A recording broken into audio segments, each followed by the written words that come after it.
I'm going to start to migrate over to the vendor specific, but real quickly, I want to touch on this because it's going to be a backdrop for the conversation. And to our listeners out there, Michele is a cloud transformation leader. What we're looking at here is the number one reason number one method people cited for reducing their spend was kind of consolidating redundant vendors. And when I speak to you and your peers, what they mean by this is sort of if they have a provider, whether it's cloud or otherwise, a platform type of provider that can actually eliminate another vendor. Right now is a time when they're looking at that. And that tends to lean towards the larger platform plays, right? Like an IBM, an SAP, a Microsoft, even Oracle in some industries where it's still very, very entrenched. So I want to keep this as a backdrop in mind as we go into your other questions, sir, because we do want to talk a little bit about the cloud space. That is where, you live the most. And I want to go into that right now. As I transition over, I was actually at the AWS summit yesterday in New York City. And there was a lot of discussion there about the overall positioning that we had in the cloud space. Quite obviously, the big three are still the big three. They're going to be for a long time. But what we're seeing here is Microsoft Azure is still dominant. AWS is coming in second. We're seeing a little chinks in the armor, particularly when it comes to serverless, because Azure Functions still has extremely high spend, whereas Lambda is coming down a little bit. I am curious. We're seeing Oracle OCI, which we kind of thought was a little too late, starting to pick up some traction. So it does seem that some Oracle players are starting to transition to the cloud. IBM also still making efforts there. And now we're not really sure what's going to happen with VMware Cloud with those acquisitions. So a lot to talk about here in the cloud space. As somebody that not only is in charge of your own cloud transformation, but advises large clients to do so, I'm going to ask you to give us our general overview of the cloud provider space right now, comparing the big three versus some of these industry niche players, if you don't mind, Michele.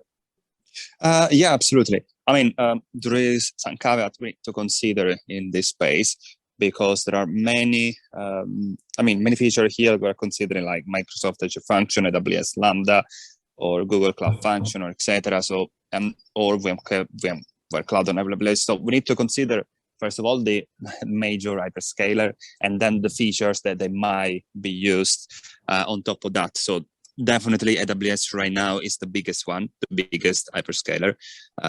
There is no, that I believe right now there is no competitor from that point of view as a hyperscaler, but because we could potentially, deploy everything on top of AWS. So everything you see over there on the left side of this chart possibly can be basically, deployed on AWS, and that's the power of it.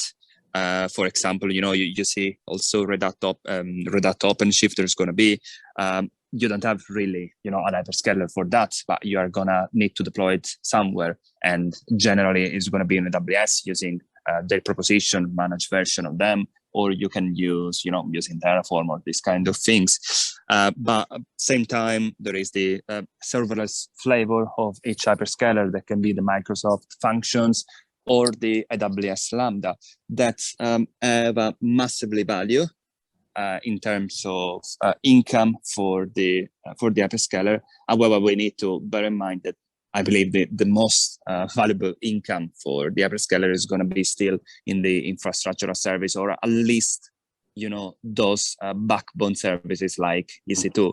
It's true that with AWS Lambda, there are a lot of people that will use it, but at the end of the day, it's going to be EC2 that they will spend money on, and that's the biggest driver. At least from what I've seen, and I know talking with different other people, that's where the money are right now.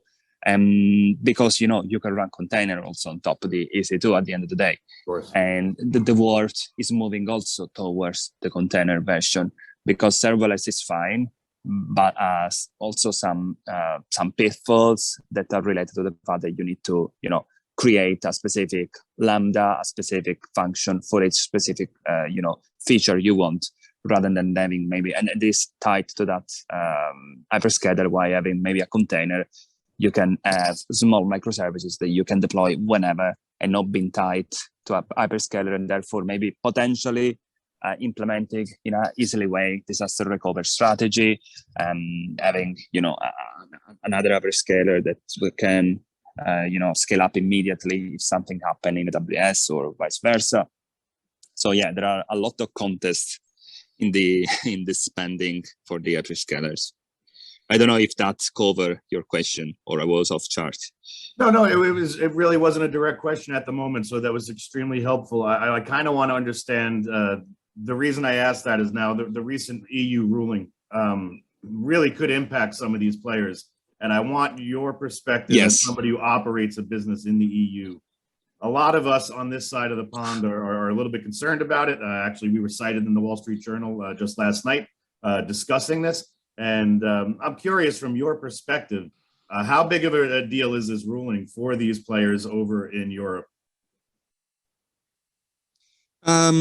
Yeah, as I mentioned, I believe that maybe AWS and Microsoft and the Azure are going to be the top vendors right now. Although maybe they might, but not entirely sure how much, they might decrease during the years, but definitely are the top vendors. There are many that are increasing right now because of their offering, like IBM, especially with the drive of OpenShift that has been acquired, as you mentioned previously, that has been acquired by IBM. And so that can, drive their actually proposition as well.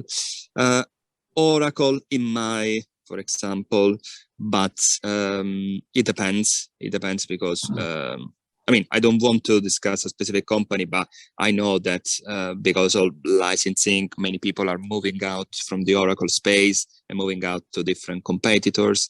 With regards to Salesforce, I believe it's a completely different vendor rather than AWS, Azure, or IBM, because at the end of the day, Salesforce provides their CRM. That's true that is offered by data center, but it's a specific thing.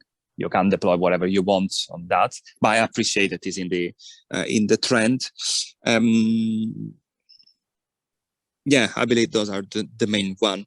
Also, as I mentioned before, here it does show different also flavor of what you can use in AWS or in Azure. And as I was expecting, I will say the serverless one is going down, especially in AWS, because I believe people are also considering to move into more a container version to increase the hybrid cloud approach, but still using the serverless version to fulfill the integration layer or many other aspects.